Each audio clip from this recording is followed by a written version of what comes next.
Welcome back to the Truth and Love podcast. I have a very special guest today with me, Pastor Chris Edmonds, and who wrote a book. Well, why don't you tell us about your book about that?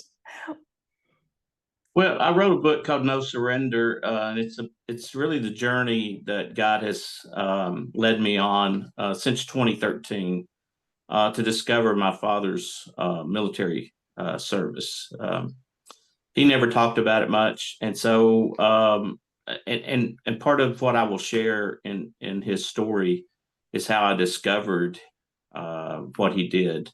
And what he did was pretty amazing, very heroic, very courageous. And the book just, I never planned on writing a book. Um, if you ask my English teacher, back my high school English teacher, Miss Mashburn, what she thought about Chris Edmonds writing his book and what she thought of the book, she would be thrilled after you picked her up off the floor because she would not believe it. So the book really wrote the story wrote itself, and it just had to be told. And so Now, one day my brother-in-law looked at me and goes, "When are you going to write a book?" And I said, I guess now, because I know a lot of things, and God provided, God has blessed. Let me just say at the very beginning, all that's been accomplished, the Lord has done.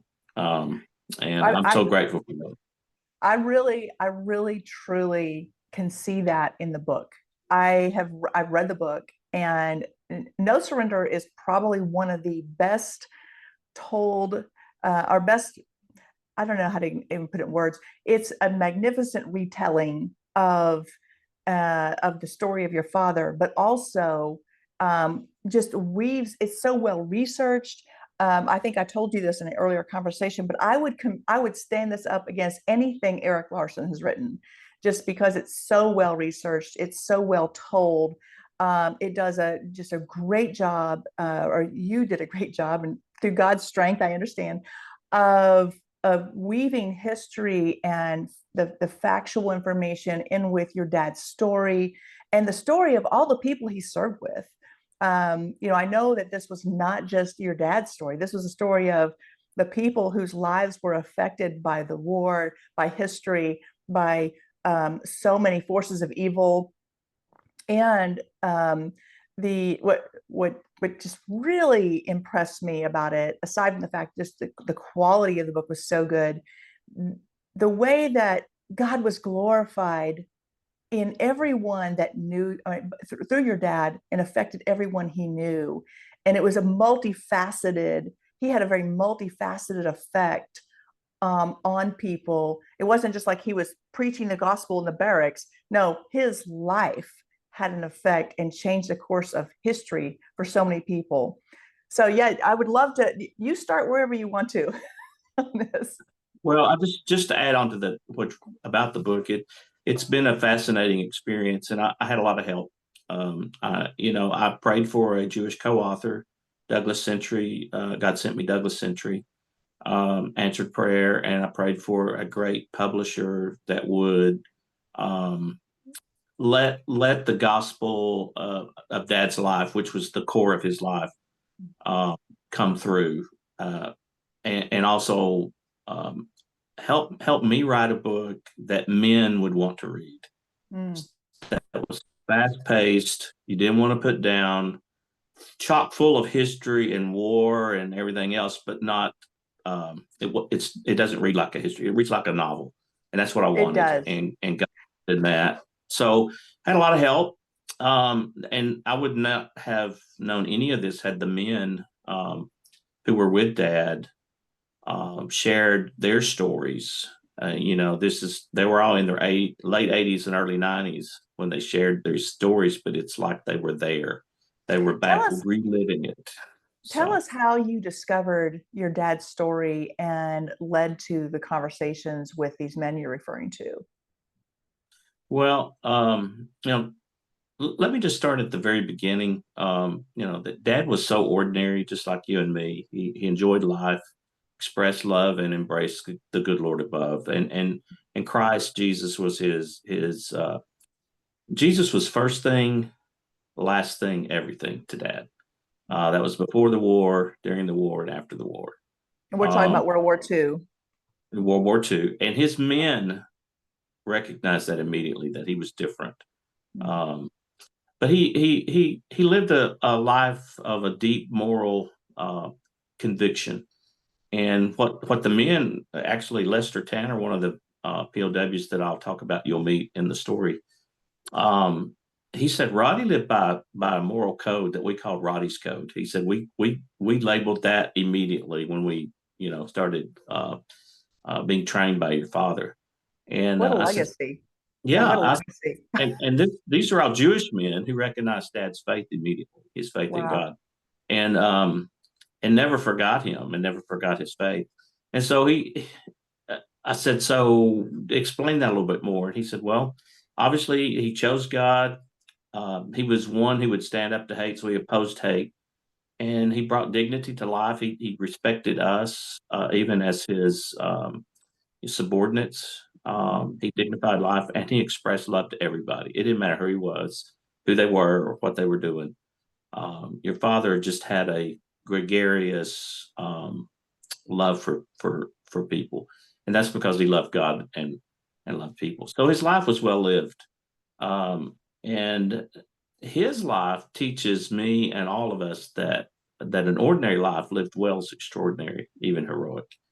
And so I'm going to share the story with everyone who's listening to the podcast, and all of us are ordinary. We're just ordinary people.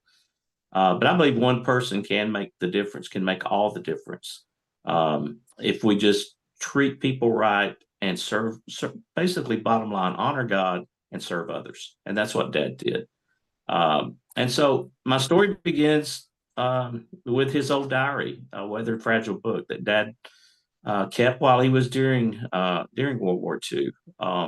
And it belonged to him while he was over there serving in the Battle of the Bulge. And the continent was near the edge of collapse. But when Dad got back home, he tucked the diary away with other mementos from his time during World War II. He never talked about his service. But he served with distinction, like all of our veterans. We are so blessed to have veterans who serve our country, and Dad was one of millions who have served. But they're all so faithful, and they keep our freedom. So I'm so grateful for them. But Dad served. He was a master sergeant. He started out as a private, obviously, but he grew. In 22 months, he became a master sergeant. Very quickly, his leadership skills were identified, and that's probably one of the fastest tracks to a master sergeant. Yeah, it's unheard of today. Yeah. They were needing leaders. That he joined the Army during peacetime. It was March of 1941, so several months before Pearl Harbor happened. But he joined because he had served all 4 years of his high school in the JROTC, and he excelled at it. He loved it, and I think when the clouds of war were all over the world, and particularly in America, he just felt like he needed to go serve, and I'm glad he did. But he was captured in the Battle of the Bulge and spent 100. He didn't have. That's okay. He didn't have an easy childhood either, from what I read in the book. No. Well, he grew up in the Depression, like all of the greatest generation, right? And that time period forged them with a steel and an iron in their spirits and their souls to really just about conquer anything. They overcome so much during the Depression, and they learned how to survive. And then they also were grounded with moral values that make life special and bring a blessing to life. And so that's what they did. That's how they lived. But he was captured in the Battle of the Bulge and spent 100 harsh days in 2 German prisoner of war camps. And this was the story that we knew as a family. It was just kind of the broad strokes of World War II, and that we knew it had captured, and he'd come home. But that was the totality of our knowledge, and it was service he never talked about. So I was helping my daughter Lauren with a college history project for one of her classes, and I had pulled the diary out, borrowed it from my mom, and I'd read it several times. Even read it while Dad was alive. You see, he died in 1985, and so now we're reading this diary in 2010. Uh, and so he passed away years and years ago. Matter of fact, he passed away the year that my twin daughters were born, Kristen and Lauren. Um, Oh, and wow. so, yeah, and neither one of them, and even my oldest daughter, Alicia, had never read the diary, didn't even know about the diary. I mean, that's Hmm. how mysterious, his military experience was. And of course, I kicked myself, and I regret not letting them know about it. But while reading Dad's diary with Lauren to help with that project, um, it was like God was saying, "Chris, you need to check this out. You need to find out what happened to your father." And so in it, Dad wrote a lot of things I'm not going to write because they're not exactly nice to talk about. And so there's a lot of the in the diary he left out. Right. But then he also said, I know God was with us and he answered our prayers. And so God was with Dad every step of the way. And he gave credit to the Lord for that. But then he wrote this, and it's very insightful. It's still true today. I learned men even better than before. Some were good, some were bad, some were better, and some were worse. And he met every kind of individual during World War II. Yeah. But God's Spirit inspired me to look further into the service. So late one evening, just past midnight, I searched my father's name and rank on the computer. And remarkably, his name appeared in a New York Times article entitled Richard Nixon's Search for a New York Home. Well, I'm stunned. I'm like, what is Dad's name doing highlighted on the Google screen in this New York Times article about the former president? I mean, this is crazy. Right. So That's so I, crazy. yeah, so obviously I read the article, and the article recounted how an attorney named Lester Tanner sold his historic townhouse in 1980. And the editor of the New York Times is now in 2009 looking back at that story. And so he goes to interview Lester. And in the article, Mr. Tanner recalled the bravery of his master sergeant, Roddie Edmonds, saving his life. And when I Oh my read that, goodness. I was beyond stunned. I mean, I was speechless. I mean, that's my father. So Um, your dad had never talked about anything that he had done that had amounted to really this great bravery that's you're just for the first time reading about. yeah, I mean, he'd never said I saved, one of my buddy's lives, or I got shot at, or he wouldn't tell me nothing. And I said, Dad, I was an older college kid, and I said, Dad, you got to tell me something. I said, I've read this diary several times. I said, some of it's cryptic and it doesn't make sense. Some of it's narrative and it does make sense. I said, and then there's pages missing. I mean, there's you're I'm on December 17th, and it ends. Where the bombs going off, you couldn't ride anymore. Or, I mean, did you get captured? He said, that's when we got captured. I said, okay. So, but that's all he told me. I said, Dad, what was it like over there? He said, all I will tell you, son, is we were humiliated. The Germans Mm. humiliated us. Um, and of course, I discovered later that the whole goal of that was the Germans wanted to turn their prisoners into animals, basically, and rob them of their dignity. And thankfully, that didn't happen in this camp. And really, for most Americans, it didn't happen. They held on to their morality and their dignity, which is a credit to our troops. But so Remarkable. anyway, all these questions came to my mind. I said, who is Mr. Tanner? You know, Right. and where is he now? Okay, I mean, this is a year later, and I'm looking at it, and I'm like, where is he? And then also I thought, well, he's got to be in his late 80s, early 90s. I gotta find him. So I searched for him for several months, and I finally found him in New York City. And it was an incredible connection. And he invited me to come to New York City. He said, I would love to hear more about your father, and I would love to tell you the story. So we didn't talk about the story. He just said, your father saved me and many others. And that's all he said to me. I was Wow. like, many, well, you mean many others? He said, well, I would like for you to come to New York. I So bet he that was invited me so to come. exciting. Yeah, I bet that was really exciting. Yeah. Oh, yeah. Well, we'd never, we're hick hillbillies down here in Tennessee. We had no plans ever to visit New York City or dreams or even hopes to go, So, so I asked him, I said, Lester, where could I stay? I said, we're not going to fly because my wife doesn't like to fly. So we're going to drive and I'll need someplace to park the car. But I said, Manhattan is just, it's so big. It's so huge. It's Right. crazy.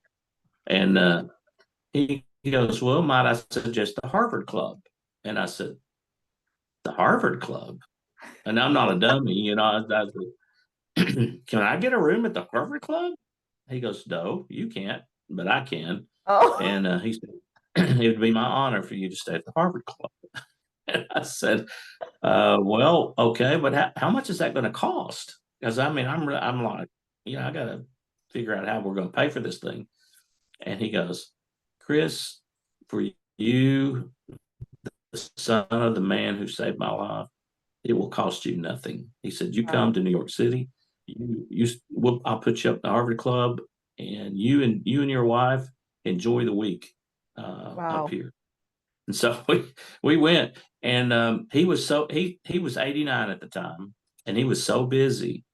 He said he'd retired from being an attorney in New York City, but he hadn't really. He was still doing lots of work, casework, and going to court and stuff. But he came regularly into the city. Lived outside the city, but he came regularly to the city every day.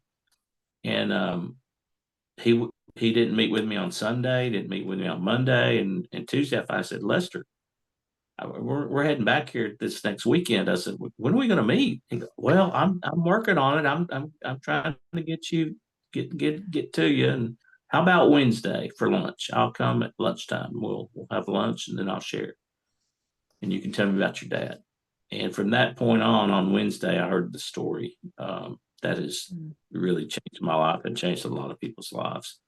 And this is what he told me. He said, your father was the highest ranking American soldier in Stalag 9A, a POW camp for non-commissioned officers near Ziegenhain, Germany. He said it was near the end of the war, late January 1945. And he said, Chris, even in the POW camps, the Nazis had strict anti-Jew policies, and they would segregate Jewish POWs from non-Jews and send them to certain death in murderous concentration camps. And American Jewish soldiers were even told by the army if they fell into enemy hands to destroy their dog tags and never, ever mention their Jewish identity. And so late on the evening of January 26th, the Germans sent orders to my father that only the Jewish American soldiers were to fall out the following morning for the roll call. No one else, just the Jews. Anyone who disobeyed would be shot. And without Wow. hesitation, Lester said, your father turned to us in our barracks and he said, boys, we're not doing that. Tomorrow, we all fall out. And he Mm. sent orders to the other 4 barracks of Americans to do the same. Well, it was bitterly cold that morning, January 27, 1945. And that is also the same morning and same day that the Auschwitz camp was being liberated and the atrocities of the Holocaust were being first reported from that terrible situation. But as the Nazi commander approached Dad, he couldn't believe his eyes. All the Americans, nearly 1,300 soldiers, were lined up in sharp formation. Wow. And what I discovered was that many of those men were in such bad shape that they had to be helped out there. Mm. But they all went. And any one of those men could have said, this is not my fight. I'm not going out there. This is the Jewish guys have to figure this out. But they all stood together, and that was the strength of Dad's plan, is that they were all together. And so the German major, it's not the commandant of the camp. This is a German major from high command. His name is Major Ziegman, and he is furious. He's in charge of all POW camps. He's the one who is the eyes and ears of Hitler throughout the POW camps. And Wow. he issued the orders, and he's there to take the Jewish men away. No one has ever disobeyed his orders. So Siegmund rushed over to my father. He gets up in his face and he screams, "They can't all be Jews." To which my father declared, "We are all Jews here." That's golly. I That's mean, amazing. the men were stunned. Lester said, I couldn't believe your father's bravery and courage. He said, I mean, here's this major, and he said, and then he said, your father continued. He said, your father leaned into the major, ensuring eye contact. And he said, Major, under the Geneva Convention, all that's required is name, rank, serial number. Don't quote regulations to me, screamed the major. Were my orders not clear? Oh I want gosh. the Jews, just the Jews. Well, standing on Dad's left was Sergeant Lester Tannenbaum, a 19-year-old Jewish kid from the Bronx, and it's AKA Lester Tanner. He changed his Right. name when he got back from the war. And Dad had trained Lester since basic, and Lester was one of Dad's best soldiers. And on Dad's right was another Jewish uh, soldier, Sergeant Paul Stern. He's a combat medic for the 28th Division, and he's seen the worst of the worst at the Hurtgen Forest and the Bow of the Bulge. I mean, he's had a target on his uniform with the Red Cross, and he's survived all of that. But he's another fine kid and fine soldier from the boroughs of New York. Um, and then ensuring eye contact, once again, Lester said, your father leaned into the major and said, Major, we'll give you name, rank, serial number. That's all. Wow. Yeah. Bravery swept through the ranks. I mean, the men stood a little taller, felt a little Mm. braver because of Dad. How many Jewish men were in the I guess the group that was out there standing at attention? There were more than 200. I don't have the exact number. I don't have all the names listed yet, but we're working on that. But Wow. according to Lester and the other Jewish men's testimony, that there was over 200. Wow. Um, and the Nazi turned blood red. He became enraged. I mean, here was this little American sergeant that's defied his orders. So he pulls his pistol out and he presses it hard into my father's forehead and he screams, "Sergeant, one last chance. You will order the Jews to step forward, or I will shoot you right now." Well, I mean, there's a lot more that goes on in the back and forth, and we need to understand that by this point, Dad and his men faced untold horrors through the Battle of the Bulge, where 89,000 Americans were killed, captured, or wounded. And I want to read, if I could, a from chapter 12 of No Surrender. It's about the battle.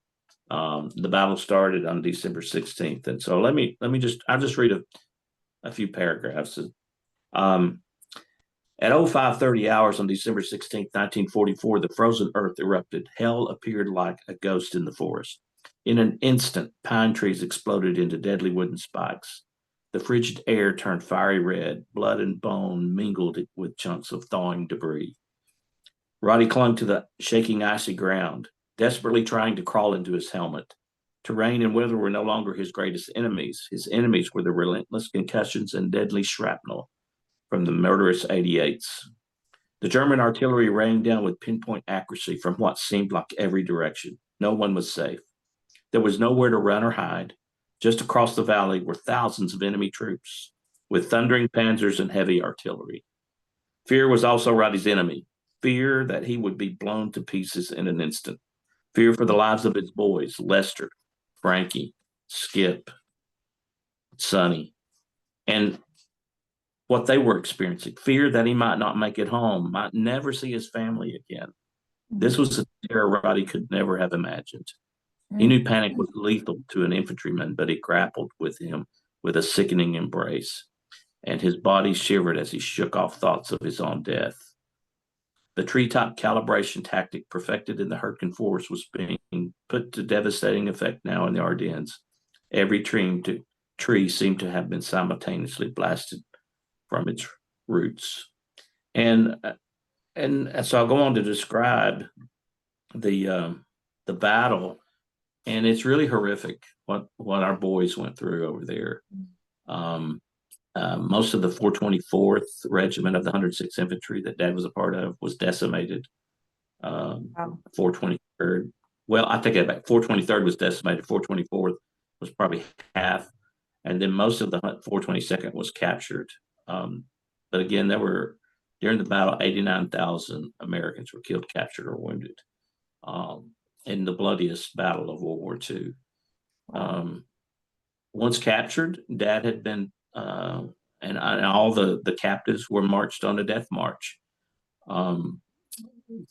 Several days in knee-deep snow and freezing rain without food, water, or rest. They didn't stop. Sergeant Skip Freeman told me, he said you could hear shots ring out from the back of the line for stragglers. And so they tried to help one another along. Yeah. And then they got to Gerolstein, where it was a train yard, and they were herded into boxcars like cattle, standing room only. These were the same types of boxcars that were taking Jewish men, women, and boys and girls to their death. Mm. And they stood in those boxcars for days on end, no food, no water, no place to lay down, no place to relieve themselves, and seemingly no hope. And they just rumbled on deeper into Germany. And then on Christmas Eve of 1944, the train suddenly stopped in the Limburg train yard, and the German officers and guards fled. And overhead, the POWs locked in those boxcars could hear planes flying over. And pretty soon they heard the bombs whistling down through the sky. Oh, And wow. the Germans had left the American POWs for dead in that train yard. In unmarked boxcars, they're supposed to be marked with POW on the top, but they were not marked. And so the British didn't know that the POWs were there because they were bombing armament that was in that train yard. And more than, I think 200 plus American soldiers died in that bombing, including my father's chaplain.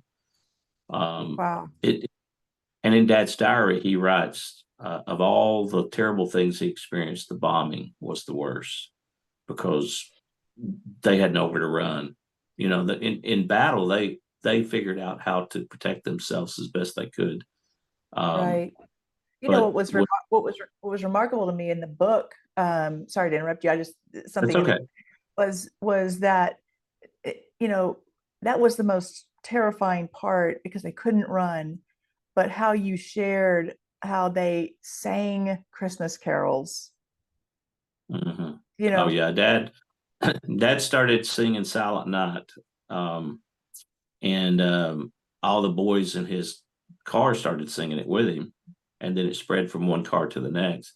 And then the Germans came and banged on the cars and told them all to be quiet. You know, just this was after the bombing. Obviously, there was such right. great relief, um, and so everybody stopped singing for just a few minutes, and then one of the POW guys in Dad's car, kind of cursed and basically said, to hell with them, we're gonna sing, and they start singing again, and eventually the Germans started singing in German, Silent Night. That's so Um, powerful. That's so there was just a powerful. moment. There was just a moment of peace, you Yeah. know, that It's kind of in like that. what you read about in World War One, when Christmas the troops on both sides stopped, you know, Yes, yeah, and it's just if people that deny that there is the existence of God, that is so inexplicable to people who deny yeah. the existence of God, you know. Go on, sorry, I Well, didn't Jesus is the interrupt you, but no, that's I okay. love that. No, Yeah, that's one of the most incredible stories I've discovered during the book. yeah, In writing the book and researching. But you know, the Lord is the Prince of Peace, and He was alive and well, not only in Dad's heart, but many hearts.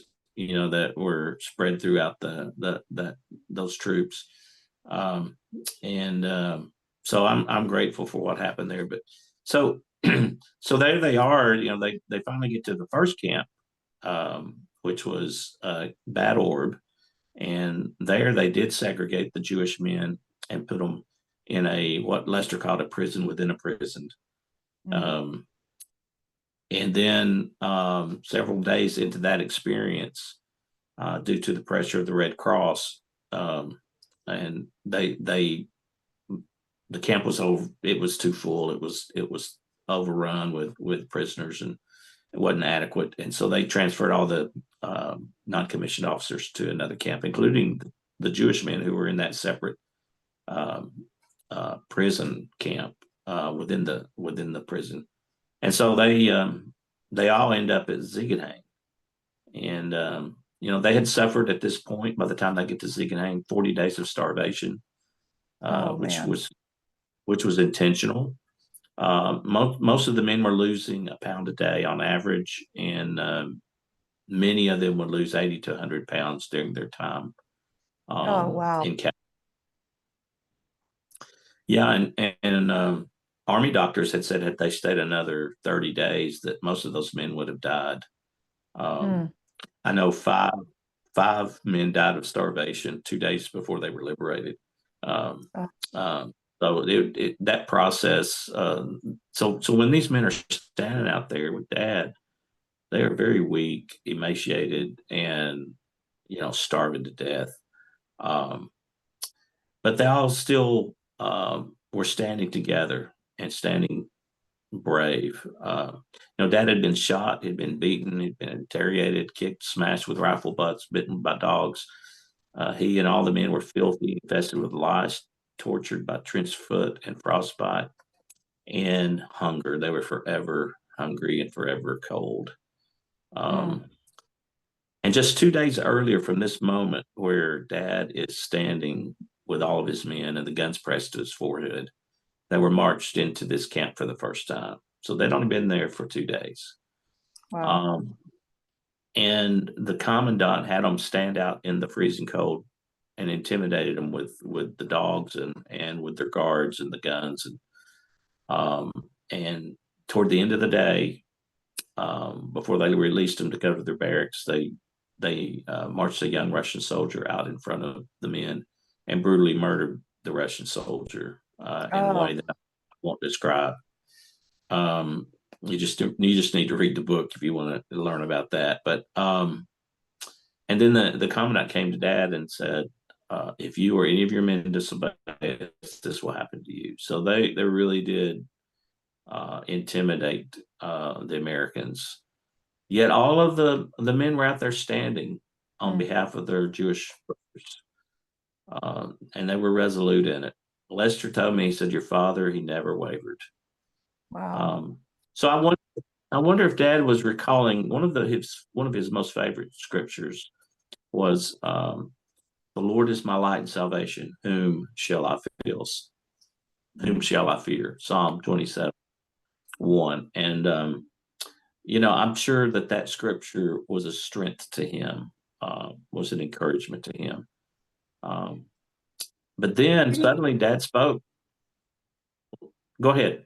No, no, that's okay. Go ahead. I was just going to ask a quick question. Did he have his Bible with I'm him? going to say, well, that's something I discovered that I didn't know, but he was the only one in the camp who had smuggled a Bible into the camp with him. I don't know Wow. how he got it in there. But Lester told me, he goes, Chris, your father read his Bible every day. Said he would take time to read his Bible every day. Said all of us as men saw him, and said then we started using your father's Bible. So the men who had different services, the Presbyterian guys, the Methodist guys would borrow it and use it. So even us Jewish guys borrowed it for our services, and Catholic Wow. guys. And he said he not only read it to himself, he said he read it to us. There were times he would gather us all around and read the Bible to us. Wow. Um, and he was one of a kind. And the only way, because I didn't know that, and Lester never told me that, but then I discovered Frankie Cerenzia's diary, met his daughter, and she had kept it, and she had never read it.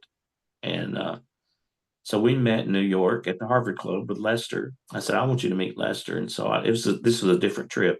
Uh-huh. And I sat down with her and started reading through it. And I said, you've never read this? She goes, no, I've never read it. I said, this is like a day by day account of everything that happened in the POW camp. Oh my I said, gosh. and your dad's an excellent writer. And I said, and then I said, and I've just read bits and pieces of this, but all the way through this is his love for Lucy. I said, your mom.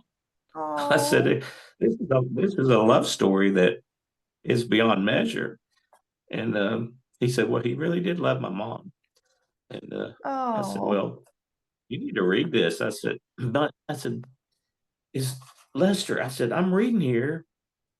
Frankie wrote, said, Roddie's reading his Bible again this morning. And he talks about dad and his Bible and his faith. mm. And I I said, bet that was a treasure Lester, but that was a treasure oh, for you to oh, find. it was unbelievable. It Yeah. was unbelievable. I said, Lester, did dad have a Bible in the camp? He goes, well, now that you mention it, yes, he did. I've forgotten about that. He did.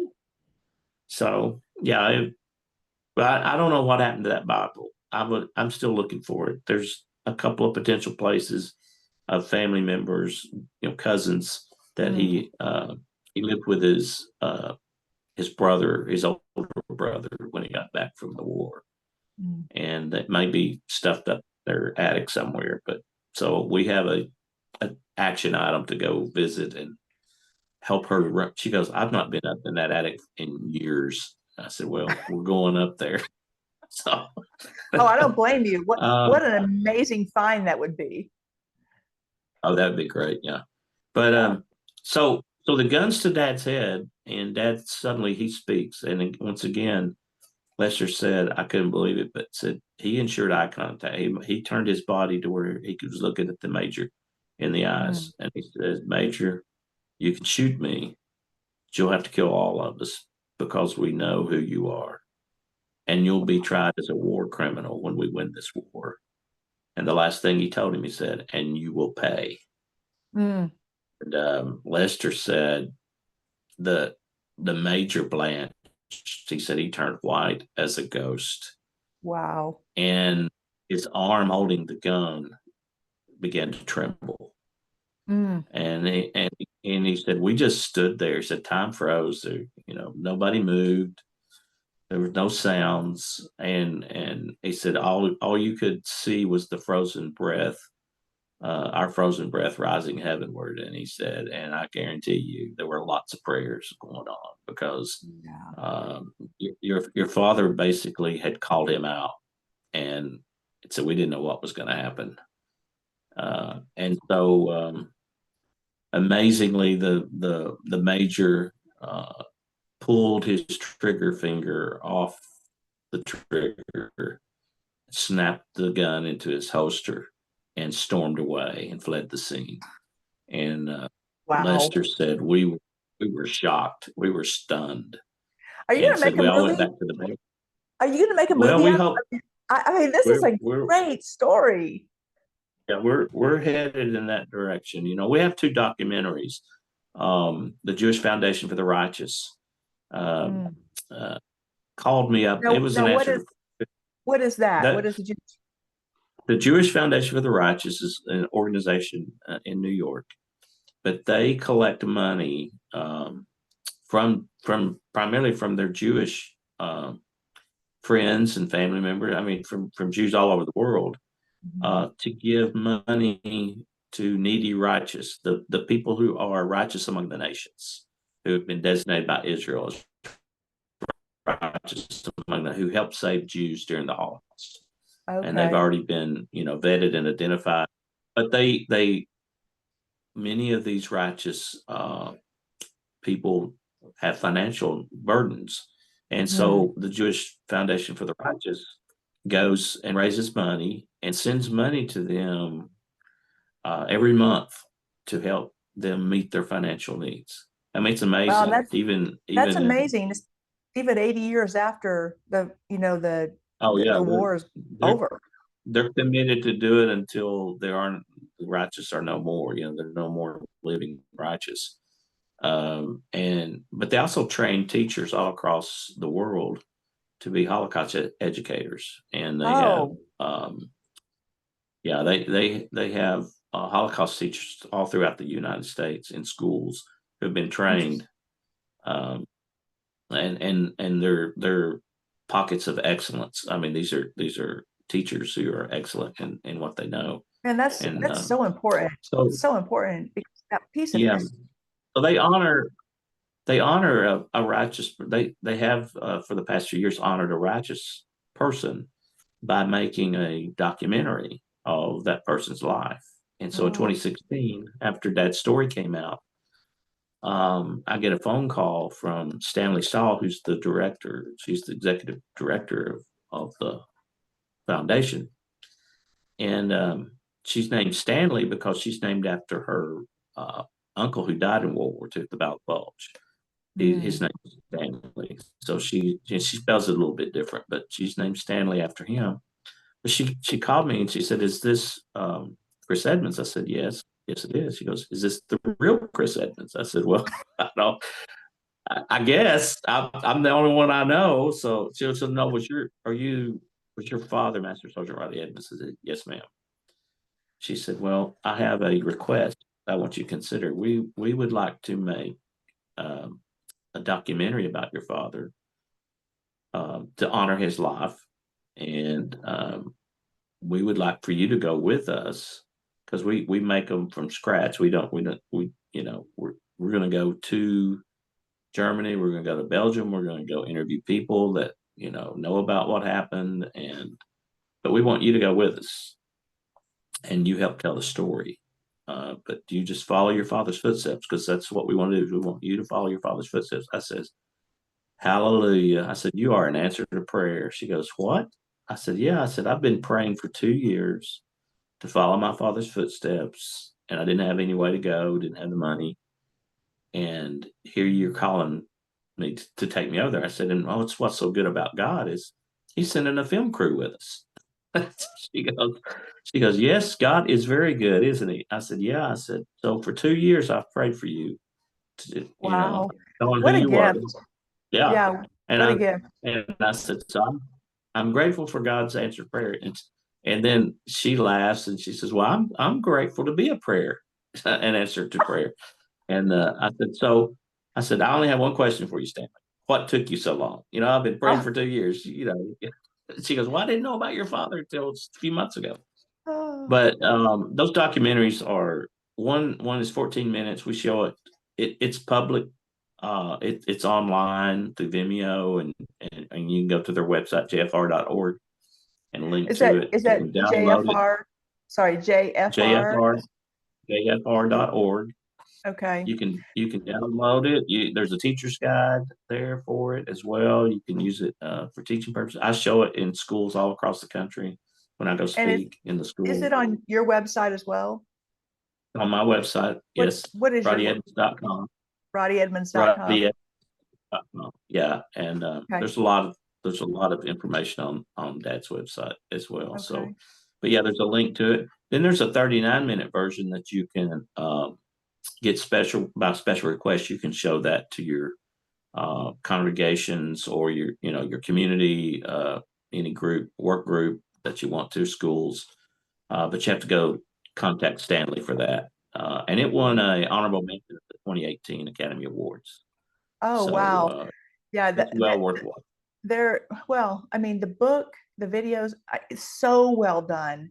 I kept thinking as I mean, I like to read, so as I was reading the book, this has to be a movie. It is as good as any of the great war movies I mean, the story is as good, but the telling of it and all the different dynamics of all the people who are involved, all the people I assume, interviewed, who Jews and non-Jewish people, Right. just yeah, it's excellent. So I really hope it gets into the box office, so to speak.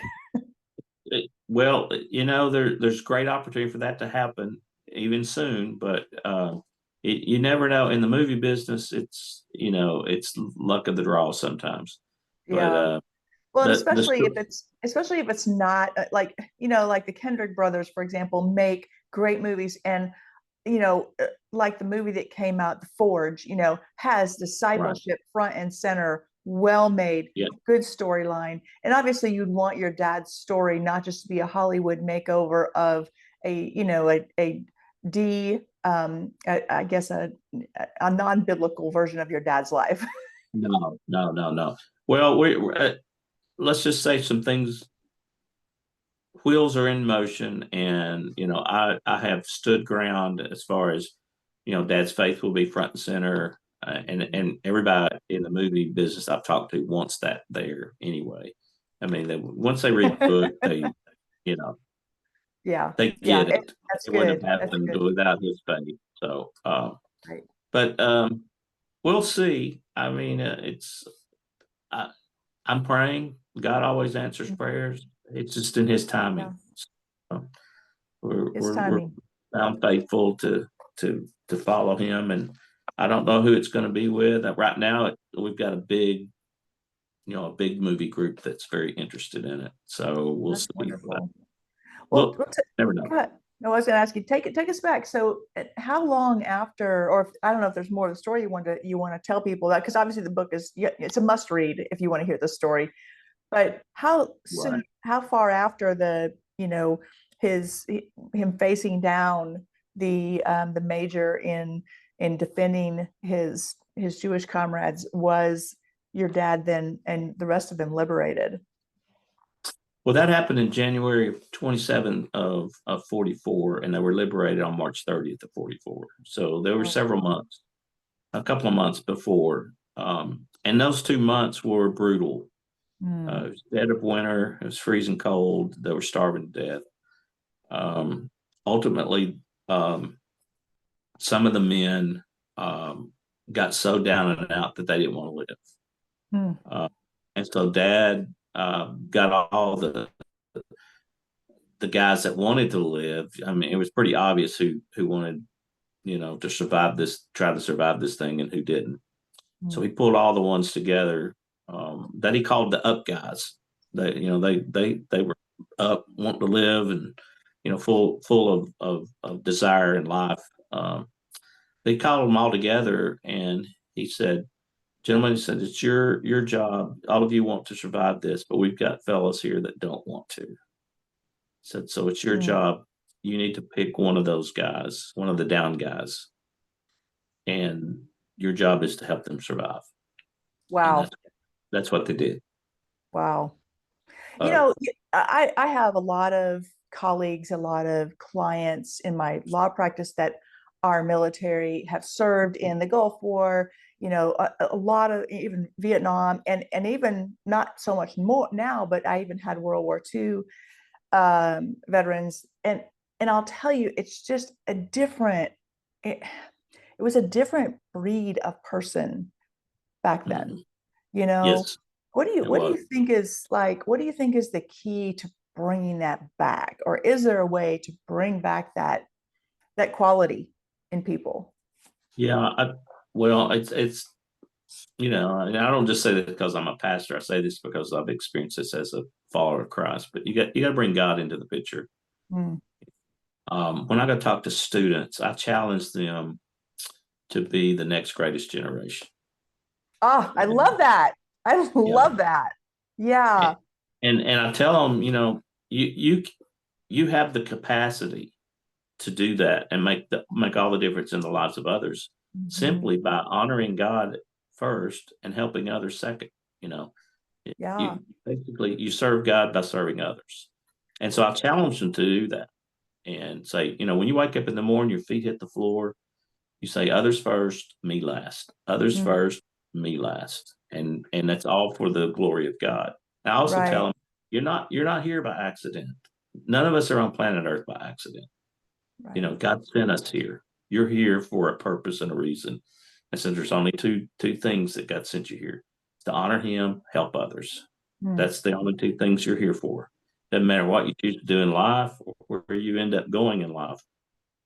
Your mission is to honor God by helping others. I And love I so, love that. so I That's challenge them. I said, the capacities within you to love others greater than yourself, because that's right. great. Dad's favorite verse out of all the scriptures was, "Greater love has no one than this, than lay down his life for one's friends." Mm. John 15:13. And obviously that's Jesus. That's his words, and that is his life. He laid Yeah. down his life and served us by giving us freedom from our sin and restoring our relationship back with God. And Yeah. so um, Dad not only loved that verse, he tried to live it, Sounds like and it. and we can too. Only through the power of God can we live that, but we can put ourselves when we serve others beyond ourselves selflessly, and we Hmm. serve them with what I call God's greater love. Hmm. We take them to the place where God resides. Okay. Oh And man, I love and that. and we love them the way God loves us. Okay. Yes. And when we do that, we extend not only for that moment God's goodness and his grace, but we extend that to the next generation. We pass it on to others.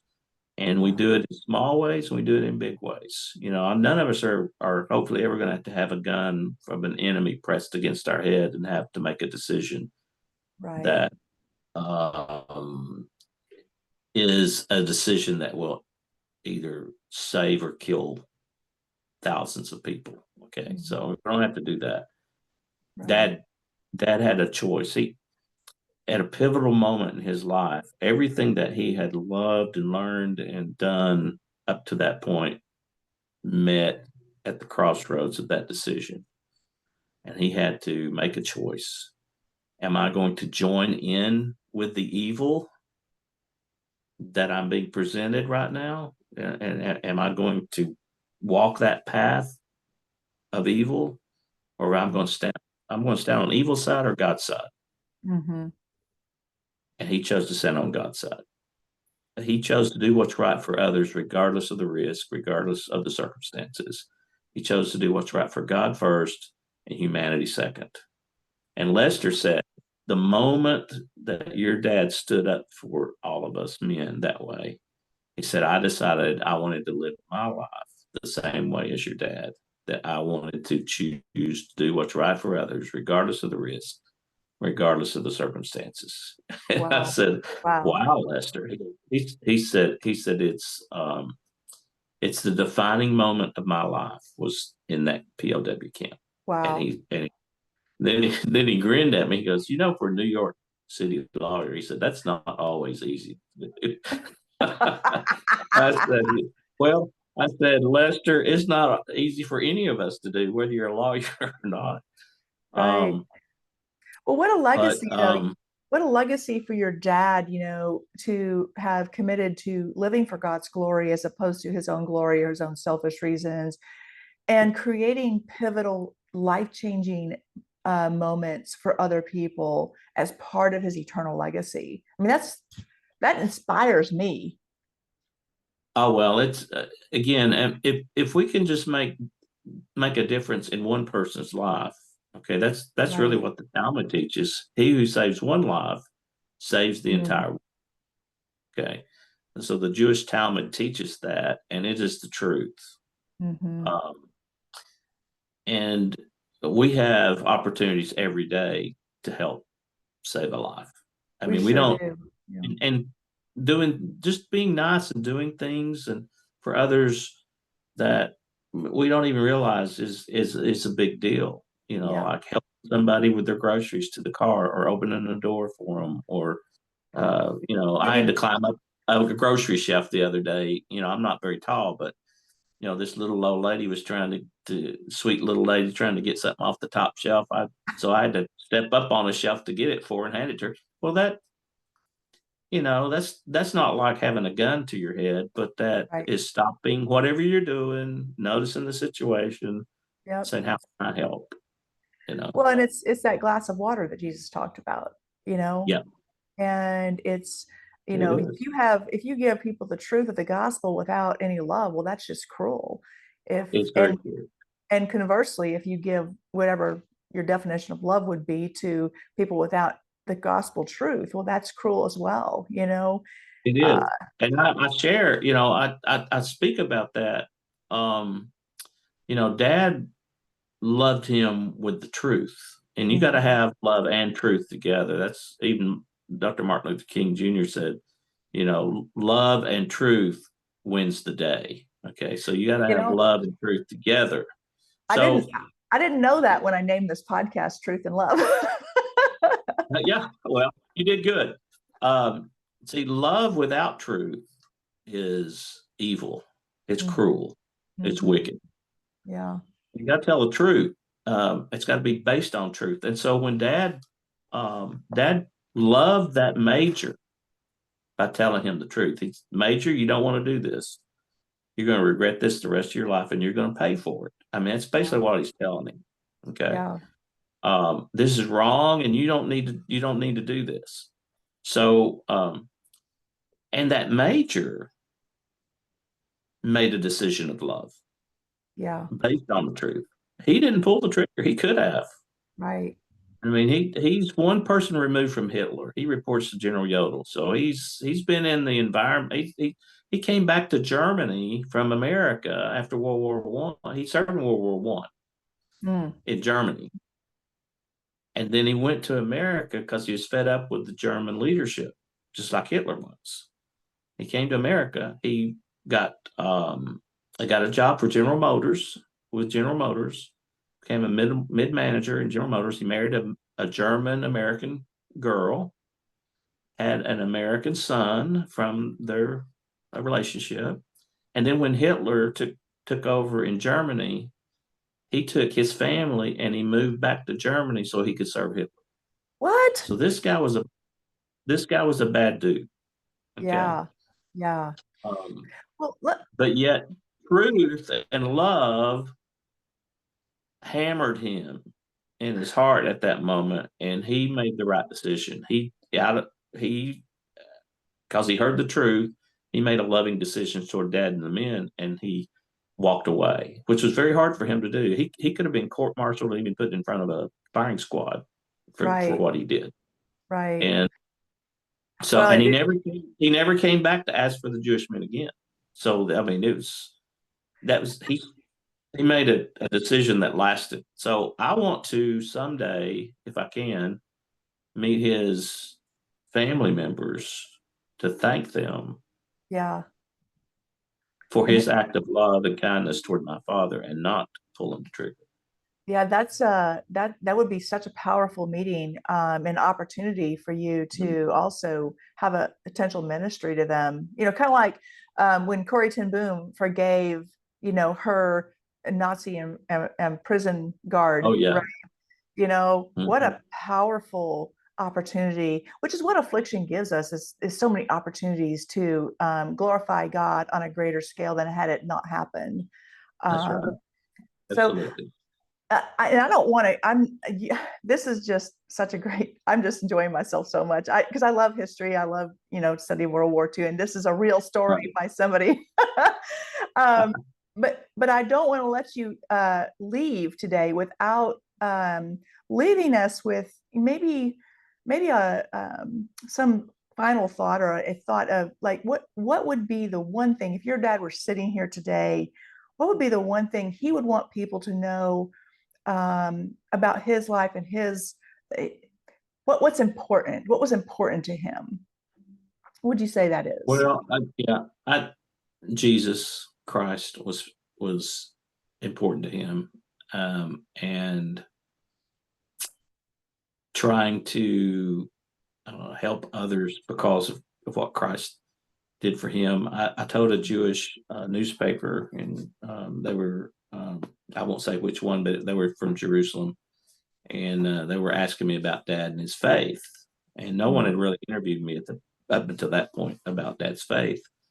And I said, well, so you do you have Jewish readers, right? Yeah, and we have a few Christian readers, but we want to know about your father's faith because it's fascinating.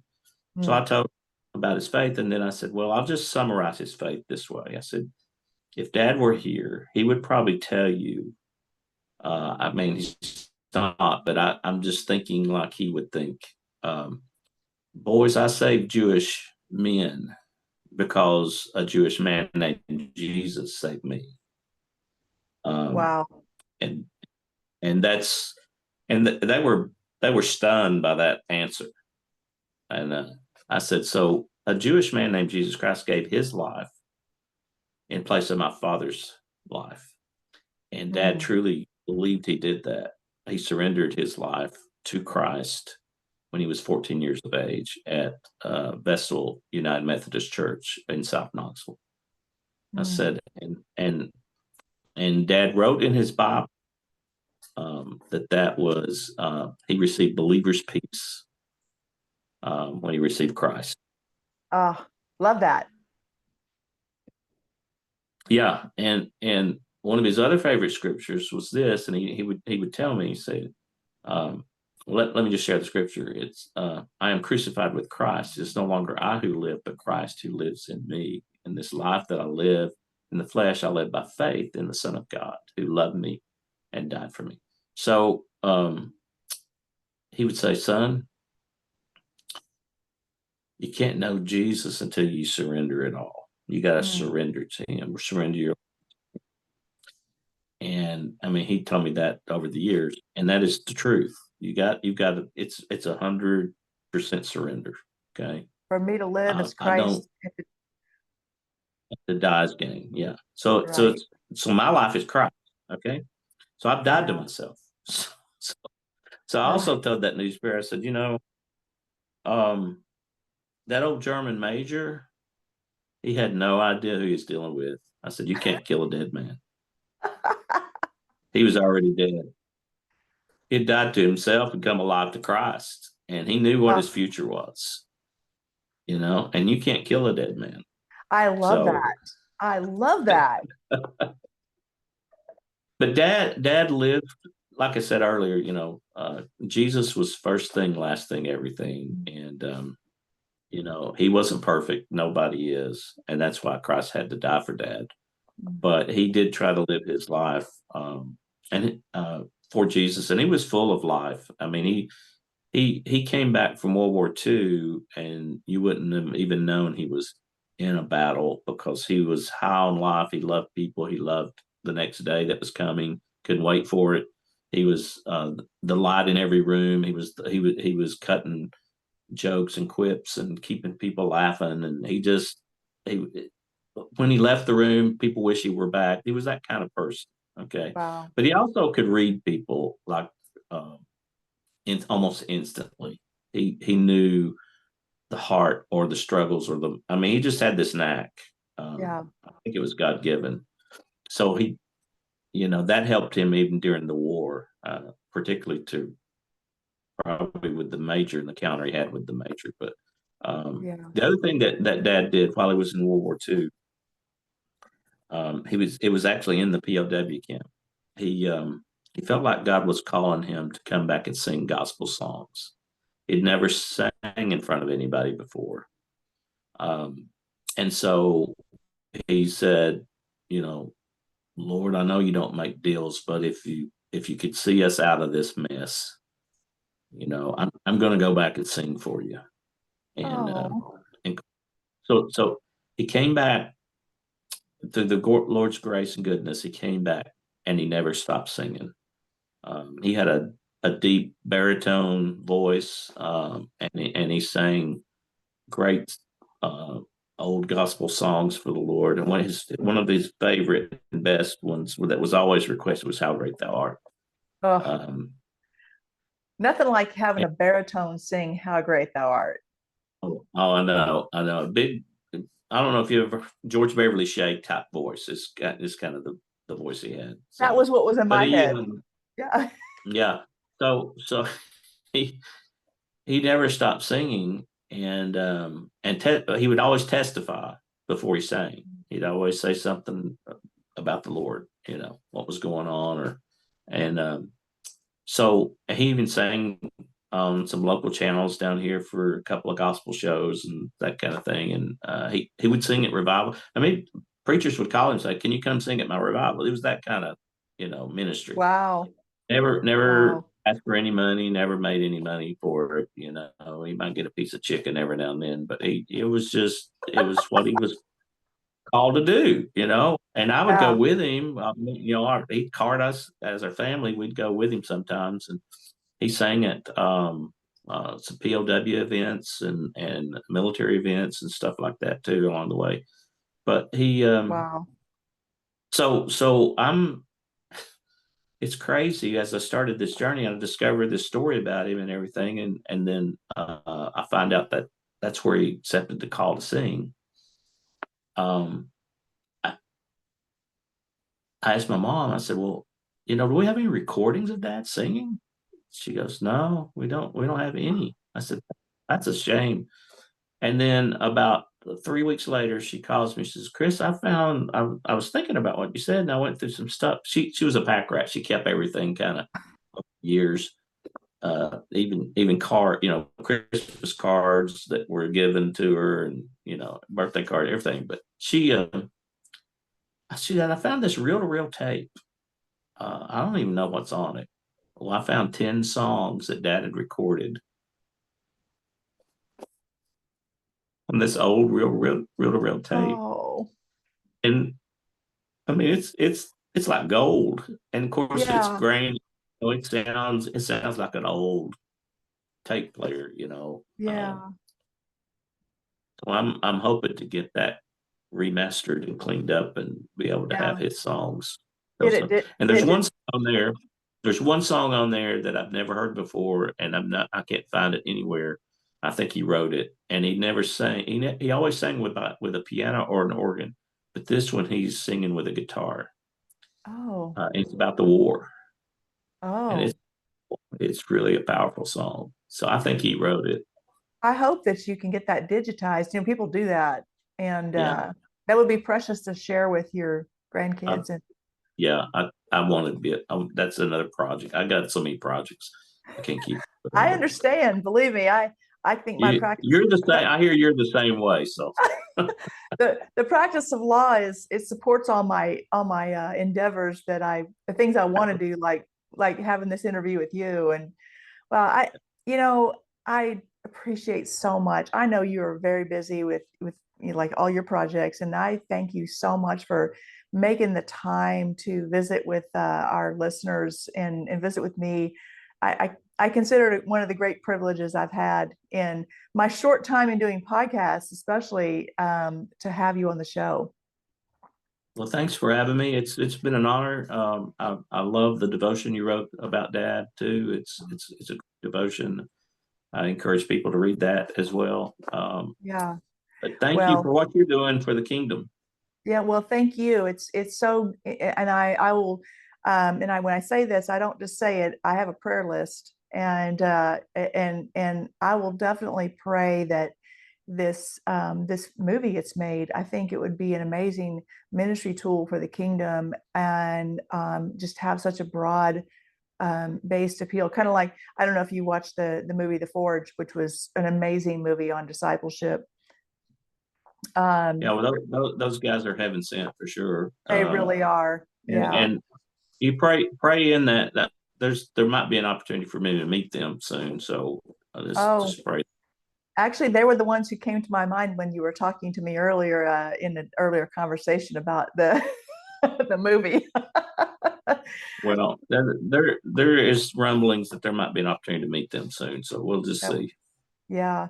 Well, they would be wise to pick the story because I think it's incredible. And again, Chris, thank you so much for being our guest, and really appreciate your ministry and what you're doing, and through the legacy of your father. I know that you're also not just participating in his legacy, but you're leaving your own unique legacy of 1 in 9 billion people on the earth that God made you to do. And I really appreciate that. And it's just such a privilege to meet another believer in this context. Thanks for all your great work.